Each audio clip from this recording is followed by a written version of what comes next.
Hello दोस्तों, पवन teaching centre में आपका स्वागत है। पेन पेपर हाथ में है, आज 10वां के ज्योग्राफी के बुक साथ में है, तो बने रहे पवन टीचिंग सेंटर के साथ, पढ़ते रहें, यूँ आगे बढ़ते रहें। हम लोग देख रहे हैं अगला पढ़ेंगे हम लोग। इसके पहले हम लोग पढ़ रहे थे पार्ट 6 कर चुके हैं, आज हम लोग पार्ट 7 करने जा रहे हैं। तो बने रहे पवन टीचिंग सेंटर के साथ, पढ़ते रहें, यूँ आगे बढ़ते रहें। अगर आप पिछले वीडियो को देखे होंगे तो मुझे कुछ क्वेश्चन बता दीजिए। तो बोल सर वो क्वेश्चन क्या है आप बता दीजिएगा ना। वायुसेना उद्योग कब स्थापना हुआ, वायुसेना को कारखाना कब स्थापना हुआ, वायुसेना कारखाना। ऑप्शन में आपको देता हूँ 1964, 1965, 1966, 1967। नीचे कमेंट बॉक्स में लिख के मुझे जरूर बताएं। अगर आप देख रहे हैं पवन टीचिंग सेंटर के साथ तो बने रहे पवन टीचिंग सेंटर के साथ, पढ़ते रहें, यूँ आगे बढ़ते रहें। हम लोग आगे चल रहे हैं। तैयार वस्त्र एवं पोशाक उद्योग किसके बारे में पढ़ेंगे। तैयार कौन उद्योग, तैयार वस्त्र पोशाक उद्योग। ये सिंपल सा, इसमें ज़्यादा समझने का नहीं। तैयार ऐसा वस्त्र जो तैयार होकर, जिसको हम लोग रेडीमेड कहते हैं इंग्लिश में, बना रहा, खरीद के लेके चलाएं। बोला सर तो ये खाली ये इसमें याद रखना कि कौन कौन सा शहर में ये होता है। तो इस उद्योग में भारत में हल्के उद्योग के रूप में पूरे देश में फैला हुआ है। यह उद्योग एक पूरे देश में फैला हुआ है, नहीं कि कहीं स्थान पर है। बोल जैसे किंतु बड़े केंद्र भी लखनऊ, लुधियाना कौन आना, लुधियाना कौन काता, कोलकाता कौनपुर, जयपुर कौन नगर, श्रीनगर कौन गढ़, चंडीगढ़ कौन रत, सूरत कौन हरदरा, सहदरा मऊ आदि प्रमुख, मेरठ मुरादाबाद कौन बाद, मुरादाबाद अजी कौन बाद, तो मुरादाबाद। तो मुरादाबाद, आगरा, मथुरा, बुलंदशहर, होजियरी एवं रेडीमेड वस्त्र उद्योग के लिए विख्यात हैं। ये क्या, ये सारे शहर क्या हैं, तैयार वस्त्र उद्योग के लिए प्रख्यात है या विख्यात कह सकते हैं। तो उम्मीद करते हैं आपको समझ में आना। सिंपल सा इसमें याद रखना कि पोशाक बने हुए उद्योग जो है, जिसको रेडीमेड कपड़ा कहते हैं, उस सभी जगह, भारत के सभी जगह लगभग बनाया जाता है। प्रमुख केंद्र के नाम यहाँ पर लिखा हुआ, आप 1-2 बार पढ़ लीजिए, बस इससे ज़्यादा क्वेश्चन आता होता भी नहीं है। तो हम लोग आगे चलते हैं। सौंदर्य प्रसाधन उद्योग। सौंदर्य बोलिए क्या है सर, सौंदर्य वही स्नो पाउडर, बोल क्रीम, लिपस्टिक, ये सब काजल, लाइकमी के सब आ गया किसके, सौंदर्य प्रसाधन उद्योग में। बोल क्या सर ये भी उद्योग होता है। हम कि हाँ ये तो बहुत बड़ा उद्योग है।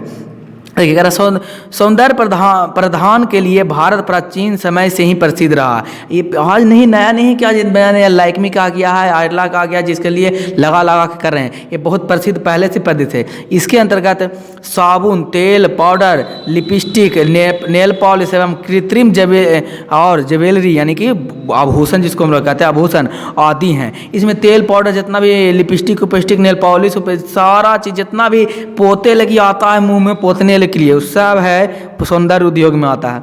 यह उद्योग भी भारत में सभी जगह फैला हुआ है। लगभग उद्योग भारत में सभी जगह फैला हुआ, लेकिन कुछ विशेष वस्तु के लिए विशेष केंद्र प्रसिद्ध है। जैसे चंदन पर आधारित सौंदर्य मैसूर नगरी के प्रख्यात है। चंदन के जितने भी चीज़ बनते हैं वो मैसूर नगरी में प्रख्यात है बनने के लिए। इत्र में समझते हैं, सेंट, परफ्यूम, इत्र का होता है। इत्र के लिए जौनपुर, खुशबूदार तेल के लिए कन्नौज, कौनदार खुशबूदार तेल कहाँ, कन्नौज में।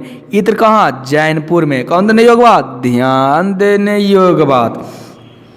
अच्छे किस्म के साबुन के लिए मुंबई, पुणे, कोलकाता कोलकाता। इस समय अच्छा सा साबुन उद्योग कहाँ पे आएगा, साबुन मिलेगा मुंबई में, पुणे में, कोलकाता में। प्रमुख केंद्र है साबुन के लिए। और इत्र के लिए कहाँ, जौनपुर है। और सुगंधित तेल के लिए कहाँ है, खुशबूदार तेल के लिए कन्नौज में स्थित है। ये सारे प्रसिद्ध हैं। कृत्रिम ज्वेलरी, कृत्रिम मतलब बना बतावी तक ना, जिसको कहते हैं रोल गोल्ड। देखते हो गौ माता बेचने के लिए आता हुआ, गांव घर शहर सगरों बिकता रोल गोल्ड के लिए। ये दिल्ली और पश्चिम बंगाल और जयपुर ये प्रसिद्ध क्या है, नगरी है या कह सकते हैं शहर है। अगला हम देखते हैं खिलौना उद्योग। कौन उद्योग, खिलौना उद्योग। कौन उद्योग, खिलौना उद्योग। खिलौना निर्माण उद्योग भारत में काफ़ी लोगों को रोजगार सृजन करता था। कौन लोगों को रोजगार सृजन करता था? काफ़ी लोगों को रोजगार सृजन करता था। कौन उद्योग? खिलौना उद्योग। करा खिलौना निर्माण उद्योग भारत में काफ़ी लोगों को रोजगार सृजन करता था, किंतु चीन और जापान के इलेक्ट्रॉनिक खिलौना, किसके? चीन और जापान के कौन खिलौना? इलेक्ट्रॉनिक खिलौना के आयात से इस उद्योग में काफ़ी हास हुआ है। करा है चीन में, जापान में करा इलेक्ट्रॉनिक खिलौना के आयात से इस उद्योग में कुछ काफ़ी हास मतलब कुछ बहुत सा नुकसान हुआ है, इसको देखने के लिए मिला है। लेकिन जब चीन के खिलौना सस्ते में मिल जाते हैं, लोग सस्ता खरीदना पसंद करते हैं। भारत के खिलौना महंगे में मिलते हैं, इसलिए भारत के खिलौना पसंद खरीदना नहीं करते हैं, इसलिए इसमें नुकसान का सामना करना पड़ा है। किसको? भारत को। लेकिन आज भी यह उद्योग भारत के कई शहरों में विकसित है। इससे शिवकाशी, बनारस, कोलकाता, दिल्ली, चेन्नई, हैदराबाद, मदुरई, भोपाल, ये सभी कुछ है प्रमुख शहर हैं जो वहाँ पर खिलौना का निर्माण किया जाता है। लेकिन हमारे में मेक इन खिलौना भारत द्वारा चलाया जा रहा है, हमारे नरेंद्र मोदी द्वारा चलाया जा रहा है, हमारे प्रधानमंत्री के द्वारा चलाया जा रहा है। इस योजना के तहत आगे देखते हैं कि खिलौना उद्योग में हमारा देश आगे बढ़ पाता है कि नहीं, क्योंकि आप भी बाइकआउट कीजिए, चाइनीज सामान वस्तु कम खरीदिए और इंडियन खरीदिए थोड़ा सा ज़्यादा, जिससे कि भारत में रोजगार सृजन हो पाए और हम लोग का मुनाफा हो पाए। राष्ट्रीय अर्थव्यवस्था के उद्योग का योगदान। अब हम लोग समझते हैं राष्ट्रीय अर्थव्यवस्था में उद्योग कैसे किस तरीक़ा से योगदान देता है, जिसके बारे में हम लोग समझने का प्रयास करते हैं। करते हैं। किसी भी देश की आर्थिक संपदा उसके निर्माण उद्योग के विकास से ही मापी जाती है।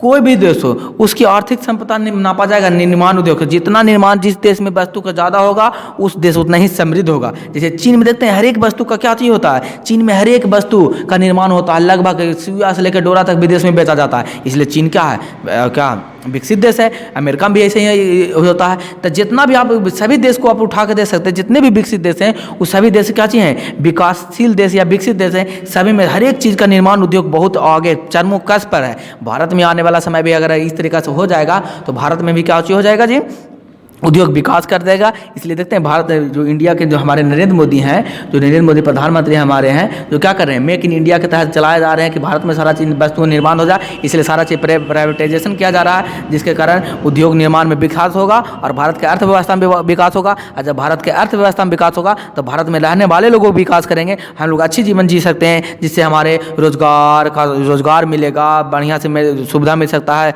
चिकित्सा सुविधा मिल सकता है, बढ़िया एजुकेशन मिलेगा। ये सारे मुहैया हो जाएंगे, बढ़िया से पढ़ाई लिखाई रास्ता व्यवस्था मिलेगा, जिससे हम लोग डेवलप करेंगे आगे। इस उद्योग में लोग को रोजगार प्रदान करना, उन कृषियों पर निर्भरता का काम कम किया है। अगर इस सारा उद्योग बनेगा तो क्या कृषि में जो लोग लगे हुए पड़े हुए हैं उसमें कम लोग जाएंगे, और कम लोग जाएंगे तो इधर लोग खरीदने आएंगे। कभी कोई चल जाएगा तैयार वस्त्र उद्योग में, कोई सौंदर्य उद्योग में, कोई खिलौना उद्योग में चल जाएगा, तो यहाँ रोजगार भी सृजन होगा। अब कृषि पर क्या होगा, बोझ भी कम पड़ेगा। यानी कहने का मतलब क्या होगा, कृषि पर बोझ पड़ने का कहने का मतलब यह नहीं हुआ कि कृषि कम होगा, यानी कि यहाँ पर रोजगार जो बेरोजगारी कृषि बहुत कृषक जो बेरोजगार है उनको रोजगार मिल जाएगा। कृषि पर कम ध्यान देकर वो आ जाएंगे, इधर आ जाएंगे। और कुछ लोग ही कृषि पर जो घर पर रहेंगे, जो फैक्ट्री में काम नहीं कर सकते, जिनको पास हुनर नहीं है, वही कृषि में काम कर सकते हैं। निर्माण वस्तुओं के निर्मित वस्तुओं के निर्यात से विदेशी मुद्रा प्राप्त होती है। हम लोग निर्माण करते हैं वस्तु का, जाके विदेश में बेचते हैं, विदेश से पैसा आता है, वो भारत में लाते हैं, तो कौन मुद्रा का लाएगा, विदेशी मुद्रा का लाएगा। जिससे गरीब की समस्या पर बहुत हद तक काबू पा लिया जाता है। जिससे उसकी समस्या पर गरीबी की समस्या को क्या किया जा सकता है, काबू किया जा सकता है, रोका जा सकता है। जनजातीय क्षेत्रों में औद्योगिक विकास के कारण क्षेत्रीय असमानताओं कम हुई है। पिछले 2 दशक से सकल घरेलू उत्पादन में विनिर्माण उद्योग का योगदान 17% है। अगर देखा जाए पिछले कुछ वर्षों में देखा जाए तो 17% विनिर्माण उद्योग है, जो 17% का, यानी कि 100 रुपया अगर पूरा टैक्स भारत में जमा होता है तो 17 रुपया कहाँ से जमा होता है, विनिर्माण उद्योग से जमा होता है। भारत की अपेक्षा अन्य पूर्वी एशियाई देशों की निर्माण उद्योग का योगदान सकल घरेलू उत्पादन का 25 से 35% है। लेकिन पिछले एक दशक से भारतीय विनिर्माण क्षेत्र में 7%, कै प्रतिशत, 7% चलते हैं, 7% की दर से बढ़ोतरी की यह दर अगले दशक में 12% अपेक्षा है। कह रहा बस 2007 से 2008 से विनिर्माण क्षेत्र का विकास, कौन क्षेत्र का विकास?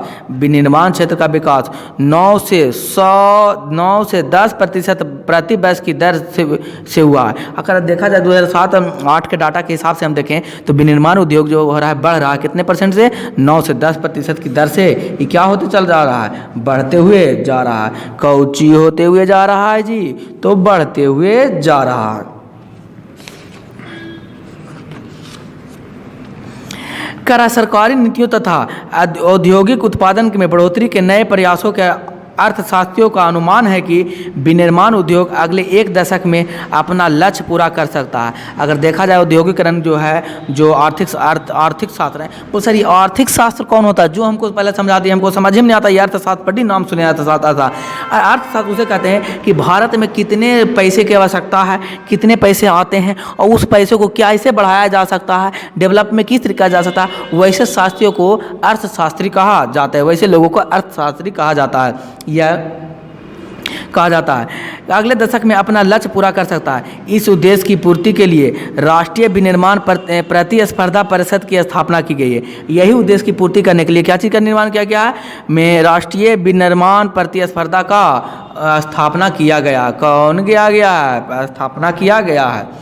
हम लोग समझते हैं वैश्वीकरण का भारतीय अर्थव्यवस्था पर प्रभाव क्या है। कौन कारण? वैश्वीकरण। देखते हैं वैश्वीकरण का क्या है जो प्रभाव पड़ा है। तो देख रहे होंगे, आपको जना दिखाई दे रहा होगा, डू यू नो, क्या आप जानते हैं? कौन? डू यू नो का मतलब ये होता है क्या आप जानते हैं? कौन वाली डिबिया?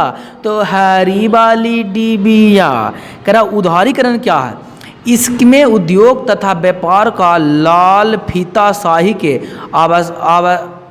अनावश्यक प्रतिबंधों से मुक्त करना, अधिक प्रतियोगिता बनाना ही क्या कहलाता है? उदारीकरण। यानी कहने का मतलब उदारीकरण का अर्थ यही हो गया कि जो भी रूल नियम रेगुलेशन ज़्यादा लगाया जाता है, कंपनी खोलने के लिए बहुत सारे कागज पत्तर का सामना करना पड़ता है, उसके साथ बहुत सारे प्रोसेस से गुजरना पड़ता है, इस सभी प्रोसेस को हटा दिया जाए तो क्या कहलाएगा? उसी को उदारीकरण कहा जाएगा। जैसे वैश्वीकरण का अर्थ है देश की आर्थिक को विश्व के अर्थव्यवस्था को, देश की अर्थव्यवस्था को विश्व के अर्थव्यवस्था के साथ जोड़ना ही क्या कहलाता है? वैश्वीकरण। कौन कारण? वैश्वीकरण। वैश्वीकरण किसे कहते हैं? तो वैश्वीकरण का अर्थ है देश की अर्थव्यवस्था को, किसकी अर्थव्यवस्था को? देश की अर्थव्यवस्था को उसके अर्थव्यवस्था के साथ जोड़ना, विश्व की अर्थव्यवस्था के साथ क्या करना? जोड़ना ही क्या कहलाएगा? वैश्वीकरण। कौन कारण? वैश्वीकरण कहलाएगा। अर्थात प्रत्येक देश का अन्य देशों के साथ बिना किसी प्रतिबंध की पूंजी तकनीकी एवं व्यापारी आदान प्रदान की वैश्वीकरण है। यानी कि तकनीक का विकास करें, एक दूसरे से साझा करें, व्यापार का एक दूसरे से साझा करें, पूंजी को एक दूसरे से साझा करें, यही सारे प्रक्रिया क्या कहलाता है? वैश्वीकरण कहलाता है। अगर सिंपल शब्द में बोला जाए वैश्वीकरण क्या है, तो वैश्वीकरण का अर्थ है देश की अर्थव्यवस्था को विदेश की अर्थव्यवस्था के साथ जोड़ना ही क्या कहलाएगा? वैश्वीकरण कहलाएगा। उम्मीद करते हैं आपको समझ में आया होगा। यदि आपको समझ में आ रहा तो नीचे दिया हुआ है सब्सक्राइब का बटन दबाना ना भूलें और जुड़े रहे पवन टीचिंग सेंटर के साथ, पढ़ते रहिए, आगे बढ़ते रहें। भारत की सरकार की नवीन आर्थिक नीतियां वैश्वीकरण को परिभाषित करने लगी है तथा हमारा उद्देश्य भारतीय, किसका उद्देश्य? हमारा उद्देश्य भारतीय अर्थव्यवस्था, कौन व्यवस्था? अर्थव्यवस्था का विश्व की अन्य अर्थव्यवस्थाओं के साथ तारतम्य बनाना है। यानी हमारा अर्थव्यवस्था, भारत की अर्थव्यवस्था विश्व की और तमाम अर्थव्यवस्थाओं के साथ क्या करके जोड़ के पूर्ण रूप से क्या करना है? बनाना है। करा निजीकरण से क्या आप समझते हैं? देश की कौन वाली डिबिया? पीली वाली डिबिया। निजीकरण से आप क्या समझते हैं? देश के अधिकतर उद्योग के स्वामित्व, नियंत्रण तथा प्रबंध का निजी क्षेत्र के अंतर्गत किया जाए। इसके लिए परिणाम समस्त अर्थव्यवस्था पर सरकारी एकाधिकार कम या समाप्त हो जाए। निजीकरण का मतलब होता है, इंग्लिश में कहते हैं निजीकरण को प्राइवेटाइजेशन। वो सर समझ गए प्राइवेटाइजेशन को चाहिए। नरेंद्र मोदी क्या कर रहा है? भारत सरकार का रेल है वो भी प्राइवेट कर रहा है, प्राइवेट वो भी निजीकरण करा रहा है। यानी सरकार का काम है सरकार चलाना, ये नहीं कि उसको काम है पैसा चलाना, उसको पैसा कमाना। पैसा कमाना वो प्राइवेट संस्था को दे दो और वहाँ से पैसा आएगा, वो अपने आप डेवलप होते चला जाएगा। तो सरकार क्या कर रहा है? निजीकरण पर ज़्यादा ध्यान दे रहा। लगता है मोदी जी अर्थव्यवस्था बढ़िया से पढ़ के आए हैं, इसलिए सारा चीज़ निजीकरण कर रहे हैं। एयरपोर्ट निजीकरण कर दिए, रेलवे स्टेशन निजीकरण कर दिए, क्रेन निजीकरण कर दिए और बहुत सारे चीज़ निजीकरण करते जा रहे हैं। इसी कहते हैं निजीकरण, यानी कि सरकारी का प्रबंध कम हो, प्राइवेट का ज़्यादा, यानी कि सरकार का हिस्सा कम हो, प्राइवेट का सेक्टर का हिस्सा ज़्यादा, वो निजीकरण कहलाएगा। इसलिए रेलवे में क्या कर रहा है, आप भी चाहें तो रेलवे का मालिक बन सकता है, जाके 2-3 ट्रेन खरीद लीजिए, ज़्यादा पैसा तो लगेगा नहीं, मात्र 500-600 करोड़ रुपया लगेगा, उतना तो 2-3-4 रेलवे खरीद लीजिए, 5 साल के ठेका पर एकाध स्टेशन आराम से बैठ के कमा दे रही है पूरा ज़िंदगी। बोल सर उतना पैसे नहीं, कि नहीं पैसा तो पढ़िए, ध्यान देने योग बात है। और क्या, एक ही उपाय है आपके पास, अगर ये पैसा नहीं है तो एक ही उपाय है कि आप क्या, आपके पास एजुकेशन होना चाहिए बेहतर, वो भी बेहतर एजुकेशन होना चाहिए। ऐसा एजुकेशन जो पढ़ के आप अपने लाइफ के लिए, अपने जीवन के लिए, अपने माता पिता के लिए कुछ ऐसा कर दिखाएं जो आपके जमाना वाला बोले कि वाह क्या बात है। इसलिए तो मैं कहता हूँ जम के खाओ और कुछ बन के दिखाओ। मेरे दादाजी कहते रहते थे जम के खाओ और कुछ बन के दिखाओ। आप भी जम के खाएं और पढ़ के दिखाएं। इसके अंतर्गत सभी वस्तुओं आयात में खुली छूट, आयात मतलब आने जाने में पूर्ण रूप से छूट होना चाहिए, ज़्यादा टैक्स नहीं होना चाहिए जी। ज़्यादा टैक्स, कम टैक्स होगा तो मुनाफा ज़्यादा होगा तो लोग क्या करेंगे, व्यापार ज़्यादा करेंगे। अब व्यापार ज़्यादा करेंगे तो वहाँ पर समृद्ध लोग होंगे। सीमा शुल्क की कमी, विदेशी पूंजी की मुक्त प्रवाह की अनुमति, सेवा क्षेत्र विशेषकर बैंकिंग, बीमा और जहाज रानी क्षेत्रों में विदेशी पूंजी निवेश की छूट और रुपयों की पूर्ण परिवर्तनशील करना है। इसका मुख्य काम है कि क्या चीज़ में छूट करना, आयात में छूट करना। सीमा शुल्क यानी कि जाते हैं ना, सीमा शुल्क क्या होता है, टोल प्लाजा देखें, एक स्टेट से दूसरे स्टेट जाते हैं तो टोल प्लाजा मिलता है, वहाँ पर आपको टैक्स देना पड़ता होगा, टैक्स के रूप में देना था, ये कहलाता है सीमा शुल्क। विदेशी पूंजी मुक्ति प्रवाह का, ये सारा चीज़ अगर कर दिया जाए ना तो भारत क्या आगे बढ़ जाएगा, यानी कि भारत नहीं पूरे विश्व का आगे बढ़ेगा। इसी को तो कहते हैं वैश्वीकरण कहते हैं। इस उद्देश्य की पूर्ति के लिए भारतीय अर्थव्यवस्था का तेजी से वैश्वीकरण हो रहा है। अब भारत का क्या हो रहा है, धीरे धीरे अर्थव्यवस्था को विश्व की अर्थव्यवस्था से जोड़ा जा रहा है, जिसके कारण कह सकते हैं कि भारत का वैश्वीकरण होते जा रहा है। उदारीकरण और निजीकरण, आर्थिक सुधारों के कई कार्यक्रम चलाए जा रहे हैं। अगर आर्थिक हिसाब से अगर देखा जाए तो भारत में बहुत सारे ऐसे कार्यक्रम चलाए जा रहे हैं जिसके कारण आर्थिक स्थिति सुधार दे। वो सर आर्थिकरण क्या, उदारीकरण और निजीकरण नहीं समय। उदारीकरण मतलब हो गया कि आपको कम टैक्स देकर आप व्यापार कीजिए, आपको ज़्यादा टेंशन लेने का नहीं है, उदारीकरण का। निजीकरण क्या होगा कि सरकार का महत्व कम रहे और क्या प्राइवेट का महत्व क्या हो जाए, ज़्यादा हो जाए, यानी कि सरकार का पूंजी कम लगे, प्राइवेट का ज़्यादा, यानी कि ज़्यादा सरकार जो कोई भी गवर्नमेंट चीज़ हो वो गवर्नमेंट का कम हो और प्राइवेट का ज़्यादा हो, उसी को निजीकरण कहते हैं। इस चलाए जा रहे हैं। परिणाम स्वरूप कई क्षेत्रों में, कई क्षेत्रों में उपलब्धियाँ उत्साहित वर्धक है। विदेशी मुद्रा का भंडार काफ़ी बढ़ रहा है। धीरे धीरे अगर आप देखें तो विदेशी मुद्रा का भंडार क्या चीज़ होते जा रहा है, बढ़ते जा रहा है, क्योंकि हम लोग व्यापार कर रहे हैं विदेश से। अब विदेश से व्यापार करेंगे तो विदेश का पैसा आएगा, अब विदेश का पैसा आएगा तो हमारा क्या होगा, वैश्वीकरण होगा। 2007 से 2008 में 200 अरब, कैसे अरब, 200 अरब डॉलर हो गया था। 2007 और 2008 के डाटा के हिसाब से देखा जाए तो कितने अरब हो गए जी, 200 अरब डॉलर हो गए। किंतु इधर निर्यात और कृषि के दरों में गतिरोध उत्पन्न हुआ है। अगर देखा जाए तो निर्यात और किसके गतिरोध में उत्पन्न हुआ कृषि में। विश्वव्यापी मंदी के बावजूद भी चीन को छोड़कर अन्य विकासशील देश की तुलना में भारत में सकल घरेलू उत्पादन की दर अधिक है। अगर दूसरे देश की तुलना करें, खाली चीन को अगर छोड़ के बाकी जब विकासशील देश है उसकी तुलना करें तो भारत भी क्या है, आगे है, अग्रणी है।